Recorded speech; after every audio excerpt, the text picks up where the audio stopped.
Assalamualaikum warahmatullahi wabarakatuh.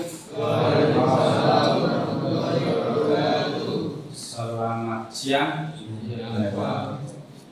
Sebelum kita mulai belajar ini, mari kita berdoa semoga apa yang nanti kita belajar bersama ini bermanfaat. Doa mulai.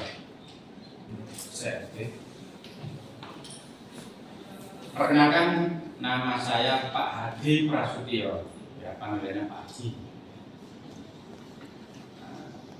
Saya pengampu mata kuliah mesin penggerak kapal, ya. Dimana mesin penggerak kapal ini 4 SKS. Nah, persyaratannya untuk dapat ini Anda sudah tahu, ya harus lulus dasar permesinan, kemudian dengan termodinamika. Ya. Nah, di dalam pembelajaran selama 1 semester ini ada tugas, ada UTS, UAS, dan ada praktikumnya. Ya. Itu nanti nantinya. Nah, deskripsi dari mata kuliah mesin penggerak kapal ini adalah Anda diharapkan memahami dan mampu menjelaskan terkait mesin-mesin kapal, ya. Baik itu jenis-jenis kapalnya, mesin penggeraknya, maupun klasifikasi permesinan kapal. Baik itu sebagai penghasil baik sebagai konversi energi maupun sebagai penghasil energi. Nah, ini deskripsi dari mata kuliah ini, ya. Nah, dari deskripsi ini kita akan ada capaian pembelajaran, ya, sesuai dengan Permendikbud nomor 3 2020 itu bahwa ada 3 capaian yang harus kita sampaikan di sini, ya, harus kita capai, mampu menerapkan teori perancangan, proses fabrikasi dan instalasi produksi. Yang kedua adalah prosedur fabrikasi dan instalasi sesuai dengan kode standar, ya. Dan yang ketiga adalah mampu menerapkan ITEK ini untuk penelitian pengembangan ITEK dan peningkatan kompetensi diri, baik secara mandiri maupun dan terus menerus berkelanjutan, ya. Ini adalah capaian yang harus dicapai di mata kuliah ini. Setelah Anda memperoleh mata kuliah ini, diharapkan Anda ini mempunyai sikap, ya, baik nanti sikap di dalam pekerjaan maupun sikap di masyarakat maupun pertanggungjawaban atas ilmu dan penerapannya itu kepada Allah SWT, ya. Jadi di masyarakat Anda juga harus sensitif, ya. Di pekerjaan Anda harus profesional, gitu, ya. Nah, ini semua lillah, kalau begitu, ya, biar nanti berkah, ya. Dan sikap. Nah, kemudian keterampilan umumnya banyak capaiannya, ya. Ini harus sensitif, harus mumpuni, harus proses pembelajarannya harus bisa diwujudkan dalam TA, gitu, ya. Kemudian memelihara mengembangkan jaringan baik internal maupun eksternal, kemudian kesatria. Nah, ini rangsan dari beberapa tuntutan keterampilan umum, ya. Bertanggung jawab terhadap penyelesaian, ya, dengan dokumen yang harus sendiri. Ini tidak boleh plagiasi, Mas. Ya. Nah, pengetahuan juga itu mengenai konsep teoritis, mengenai prinsip-prinsip, kemudian menguasai pengetahuan teknik dalam hal rekayasa. Ini pengetahuan yang harus dicapai. Kemudian keterampilan khususnya, ya, ini khusus untuk jurusan sistem perkapalan kita, ya. Anda harus mampu berpikir logis, kritis, ya, mempunyai kerja mandiri, kemudian bisa dalam membentuk skripsi itu, bisa membuat laporan skripsi berdasarkan keinginan Anda, kemudian mampu mengambil keputusan secara tepat sesuai dengan kondisi data yang sudah Anda peroleh, sudah Anda kelola, sudah Anda hasilkan, gitu, ya. Nah, sehingga di dalam mata kuliah ini CPNK, capaian pembelajaran mata kuliah itu ada 9, ya, ada 9, ya. Ini ada 9 mulai klasifikasi performance system diesel, ya, dan seterusnya sampai kita BKI sendiri maupun BKI Measuring Service. Ya. Kemudian kita jabarkan menjadi 16 item, ya, 16 item subbahasan CPNK. Nah inilah yang akan kita ulas selama 1 semester. Ya. Jadi mulai minggu pertama sampai minggu ke-7 kita bahas capaian-capaian ini. Ya. Kemudian diselipi ada tugas 1 dan 2. Kemudian BTS, kemudian yang lain ada tugas 2 lagi, WISE, gitu ya.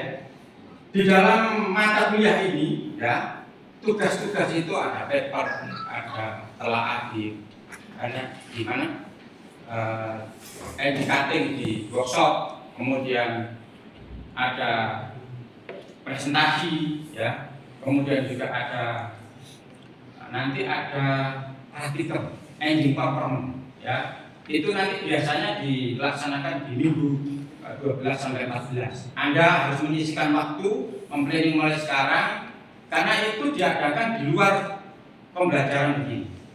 Jadi Anda harus menentukan secara bersama dengan laporan yang ada di lab sana, ya. Ada laporan, ada aslab, nanti koordinasi di sana, bagaimana pelaksanaannya. Nanti tuturnya ada kita di sini, ya.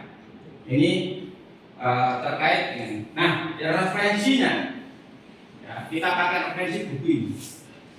Utamanya adalah mesin penggerak kapal ini. Buku cetakan saya, ya, kebetulan saya buat dengan Prof. Jumin dari ITS. Kemudian pendukungnya ini ada bahan bakar. Ya. Di mesin penggerak ini nanti banyak memang proses combustion, ya, dan engine komponen yang kita bahas, termasuk sistem penggeraknya. Nah ini bahan bakar. Nah, yang ketiga adalah ini, ya, sistem diesel. Sistem diesel yang ada di kapal, ya. Nah, ini pendukung. Anda juga bisa menambah referensi yang lain, termasuk marine engineering, ya, atau diesel handbook, gitu, ya, atau mesin putaran tinggi punya Saryanto, gitu, atau turbin, ya, gitu. Ya.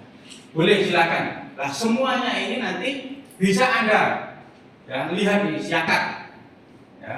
Di referensi, kemudian RPS itu Anda bisa lihat di siakat. Kita punya aturan penilaian, ya. Aturan penilaiannya kita absensi itu 10%, ya, 10%. Dengan syarat 75% minimal garansi. Nah, kalau kurang dari itu tidak bisa. Nah, Anda tidak perkenankan ujian. Artinya ya lulus. Nah, yang kedua itu tugas. Tugas ada 4 tadi plus praktikum. Nah, itu pokoknya 30%. Ya, praktikum itu nanti berkelompok. Jadi membagi ini sekitar 30 dibagi 55 jadi 6 kelompok. Kemudian UTS 30%, UAS-nya 30%. Nah, ini ada jackpot di MKWIA ini. Jadi kalau Anda bisa membuat jurnal, mulai semester awal nanti sudah ada tawaran. Nanti ada tawaran dari saya untuk membuat jurnal. Ya. Kalau ini progres terus sampai bisa cita 2, Anda akan langsung dapat A. Nah, itu UTS gak pokok, UAS gak pokok. Semua itu jurnal mari accepted, ya. Oke? Nah, sekarang sebelum kita menginjak materi MBK, kita kilas balik dulu. Kilas balik dulu bahwa dulu Anda sudah pernah dasar mesin, ya. Anda sudah memperoleh bagaimana definisi motor bakar, kemudian bagaimana Anda penggunaannya, ya. Mungkin berdasarkan penggunaannya, bahan bakarnya, ada bahan bakar bensin, ada solar, berdasarkan penggunaannya baik ada yang transportasi stasioner, gitu, ya. Kinerjanya ada 4 tak, 2 tak, gitu, ya. Kemudian ada posisi silindernya, ya, peletakan silindernya ada yang tegak, ada yang miring, ada yang gitu ya. Ada yang kerja tunggal, ada kerja ganda. Nah, ini sudah ada prodi. Kemudian sistem diesel juga sudah ada prodi di semester yang lalu, ya. Kemudian Anda juga sudah dapat pengetahuan bahan bakar, baik termasuk karakteristik bahan bakarnya bagaimana, kemudian bagaimana menyusun bahan bakar itu, kemudian penggunaannya untuk kapal apa, ya, dan cocok bagaimana. Jika ada tataran yang low speed, high speed, medium speed, bahan bakarnya cocok ini, gitu ya. Ini bahan bakar juga bisa menentukan jenis kapalnya, ya. Ini bersama. Nah, ini sudah Anda peroleh. Nah, di dalam mata kuliah MPK ini, mesin penggerak kapal ini, kita belajar lebih jauh, lebih luas lagi. Kalau kemarin Anda full dapat engine, ya, mesin, dasar pemesinan. Nah, sekarang MPK, mesin penggerak ada kapalnya, ya. Nah, kita sekarang bahas kapal. Ya, kapal. Kapal ini adalah merupakan hasil teknologi yang complicated, ya, karena perlu perencanaan, perlu desain, perlu buildingnya, ya. Kemudian perlu alat penggerak, ya. Jadi membangun dibutuhkan cuma, oleh karena itu dapat dikatakan bahwa pertama merupakan bidang upaya rekayasa, ya, dari sejumlah bisnis. Nah, kita menang naval arsitek dan marine engineering. Nah, kita ini marine engineering, ya. Naval arsitek adalah membahas berkaitan dengan karakteristik hidrodinamik, ya, bentuk kapal, tahanan kapal, gitu ya. Kemudian perancangan badan kapal, termasuk aspek pengendalian. Kemudian jenis-jenis kapal untuk apa? Kapal barang, ya, kapal penumpang, ya, kapal tanker, ya, kapal khusus dan macam-macam. Dan juga harus humanis. Membuat kapal tidak boleh. Wes teko ini sampai tekan kono ternyata wong 10 sing budal, ternyata tinggal 1-2. Itu tidak humanis, ya. Dia harus dibikin sesuai dengan tujuannya. Ya. Kapal ini adalah sesuatu yang luar biasa, ya, karena mampu bergerak di atas air sesuai dengan tujuan kita. Ya. Kalau buildingnya naval arsitek, kalau sistemnya itu marine engineering, jurusan. Ya. Nah, ini marine engineering ada permesinan, ya, menggerakkan kapal, mulai propelling, mulai olah gerak, ya, dan sistem-sistem itu. Jadi kapal tidak boleh telat, itu tidak boleh. Ya, kita mempunyai sistem perjalanan yang sudah harus disetting kecepatan engine-nya, ya, kemudian arus pelayanannya harus sudah diketahui supaya selamat dunia akhirat, ya. Jangan sampai habis numpak kapalmu di sana tadi berangkat nggak nyampe mas di sana. Nah, kapal ini akan barang yang luar biasa karena transportasi laut sudah tidak membedakan laut, gunung dan macam. Sekarang dunia sekarang sudah complicated, sudah tidak seperti dulu. Sekarang tidak acuan aja, kompetisi dengan armada yang lain. Kapal ini bandingannya dengan kapal terbang. Jadi kalau buat kapal ya harus disesuaikan, ya, dengan ilmu laut. Jadi kalau pengen cepat ya seperti ikan gabus gitu ya, cepat bos. Nah, pengen untuk lihat-lihat ya ikan itu, ikan koi gitu ya. Oke. Nah, ini jenis kapal ada kayu, ada aluminium dan macam-macam, ya. Kemudian ada paper, ada semen. Kalau fungsinya ada kapal barang, kapal penumpang, ya, peti kemas dan macam-macam. Ada kapal khusus ya tugasnya khusus, ya, untuk kapal tunggal, kapal ikan. Kapal ikan ini termasuk kapal khusus ikan. Masalahnya ya, nggak bisa itu penumpang. Ya, kapal pemadam kebakaran. Ada kapal kesehatan juga. Ada kapal kesehatan. Ya. Kapal TNI. Ya. Kemudian ada kapal kru, kapal perang. Nah, kapal perang itu termasuk kapal khusus. Ya. Mulai sampai submarin. Ya. Sampai kapal selam ini juga termasuk kapal khusus. Ya. Nah, ini perkembangan permesinan sebagai pemadam. Dulu mungkin sebelum ada mekanik, ya, tenaga mekanik itu mungkin kapal digerakkan oleh angin, mungkin ya, sama dayung, gitu, pedal, ya, sebelum ada mesin, ya. Nah, sampai muncul ada mesin uap, ya. Ini mesin uap kapal dengan tenaga mesin uap pertama yang dibuat oleh Clement, ya. Ini yang rancang Robert Fulton namanya. Kemudian ada kapal hidrofoil.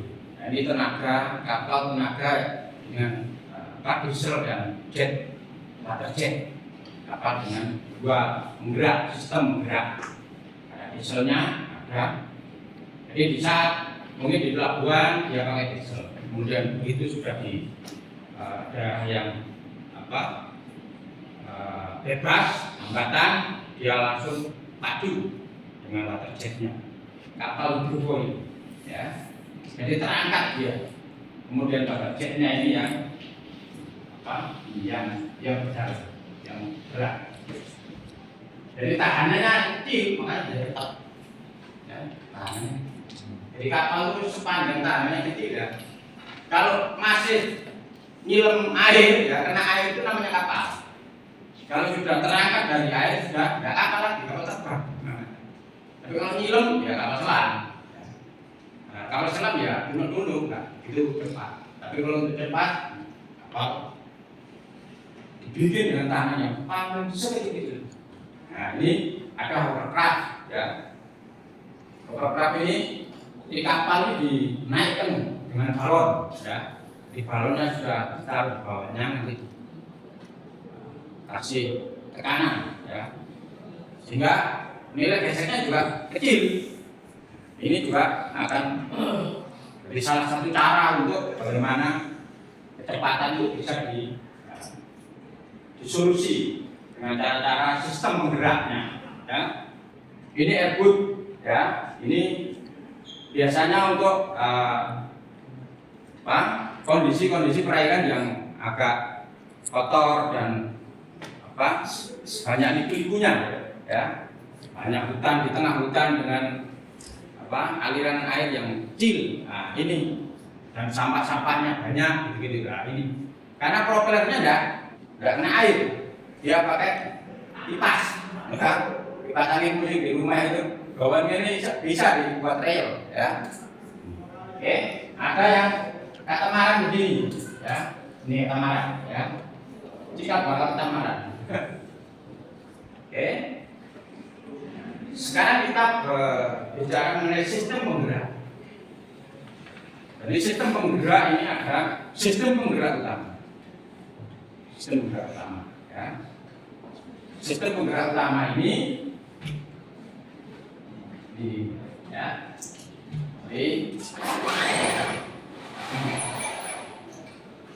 Jadi kalau ini mesin, nah, ya, ini sistem penggerak utama adalah meliputi main engine, ya. Kemudian ini ada sistem poros, ya. Ini propel, ya. Inilah sistem penggerak utama kapal, ya. Nah, di sini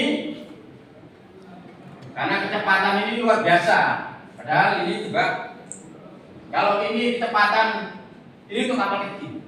Jadi kalau kapal yang punya kecepatan mesin dan propel sama itu kapal-kapal kecil, ya, yang Anda sering lihat, ya.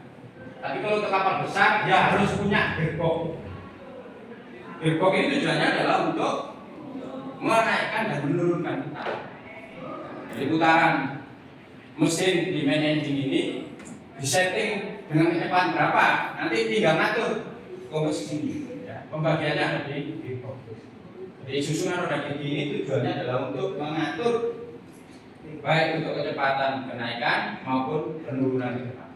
Nah, ini nanti biasanya di mekanismenya di sini ada tuasnya, ada kontrolnya. Jadi bisa mesinnya bergerak, ininya tidak bergerak propellernya. Ya. Biasanya kalau ya pelabuhan nggak lama gitu ya, mesinnya tetap hidupkan, kemudian baru nanti tuasnya diambil, gitu ya. Kemudian sistem geladak ya, ada sistem geladak, angkor, mooring, dan macam-macam itu sistem bantu. Ya. Tujuannya adalah untuk membantu kerja mesin dan humidity tadi ya, untuk fungsi kapal. Kalau pengen ada panas ya itu ada mesin pemanas. Kalau pengen ada panas gitu ya harus ada turbinnya. Nah, ini ada sistem bantunya ya. Dan macam-macam. Jadi kapal ini layaknya hotel di darat. Ya. Jadi semua teknologi apa yang ada di hotel di darat itu akan ada di kapal. Tergantung kapalnya, ya. Kapal pesiar, semuanya melebihi bintang 5. Ya. Teknologi yang ada di kapal pesiar, teknologinya melebihi bintang 5 fasilitasnya yang ada di darat. Itulah yang kita katakan. Ya. Oke. Nah,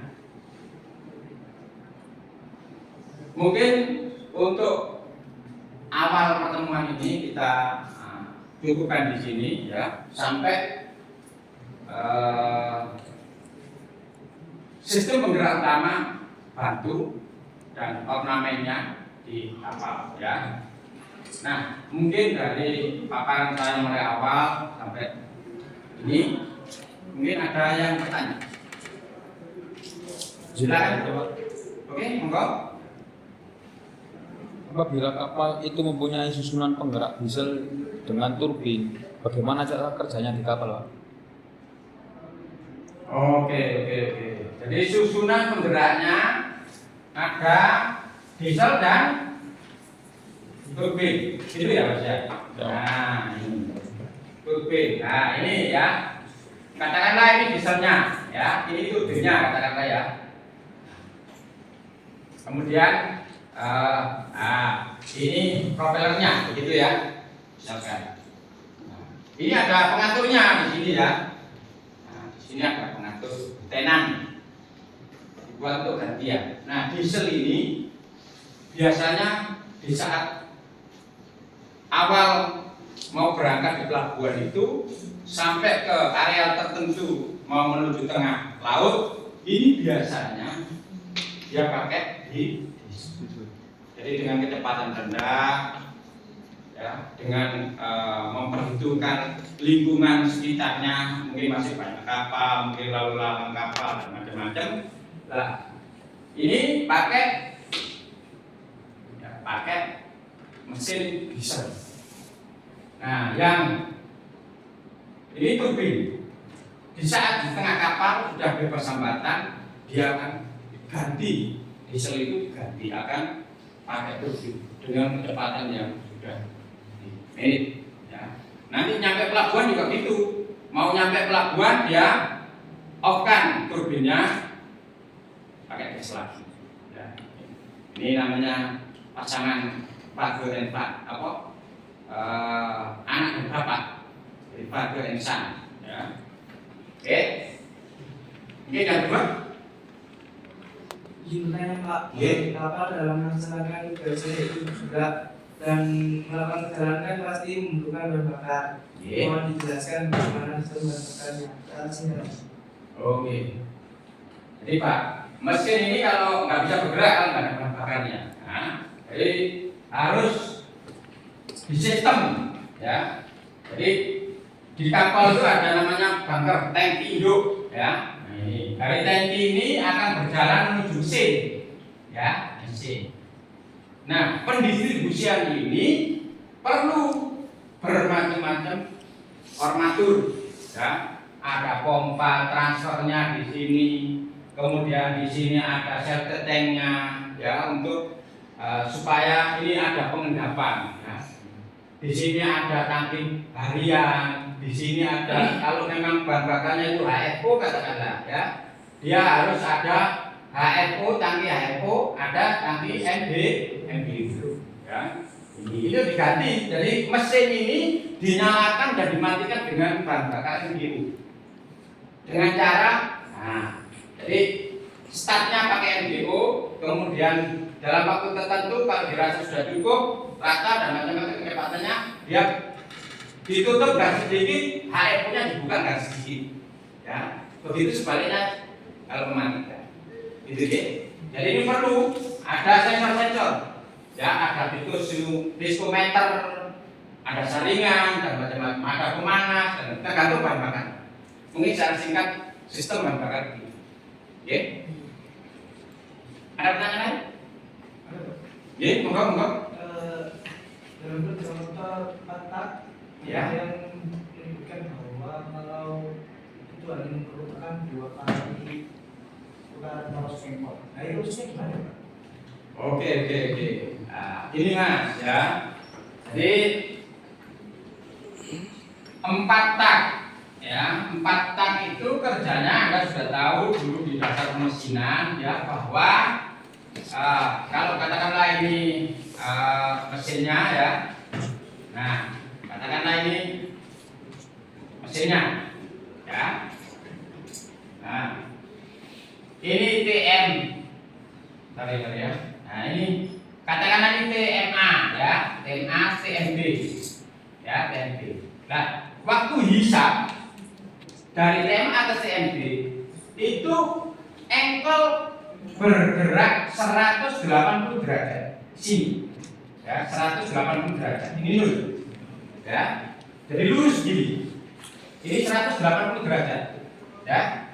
Nah, ini TMA dapat TMB, langkah hisap shred gitu ya, 180 derajat. Kompresi ya, ini kompresi,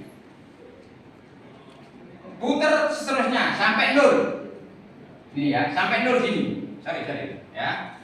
Nah, ini 180 derajat lagi, 360 sini ya. Nah, ini langkah kompresi, usaha 180 derajat lagi ya. 4 kali kan, buang. Nah, 180 itu total adalah 2 kali putaran poros engkol. Poros engkol itu kan lingkaran begini, satu lingkaran 360 derajat. Kalau 2 kali berarti 720 derajat. Nah, kalau di dalam begini siklus kerja mesin ini namanya 720 derajat lingkaran engkol. Karena yang dihitung lingkaran engkolnya, gitu ya. Inilah yang dimaksud bahwasanya 4 tak itu sama dengan 2 kali putaran poros engkol. Oke, ada 4 gerak piston, hisap, kompresi, usaha, buang.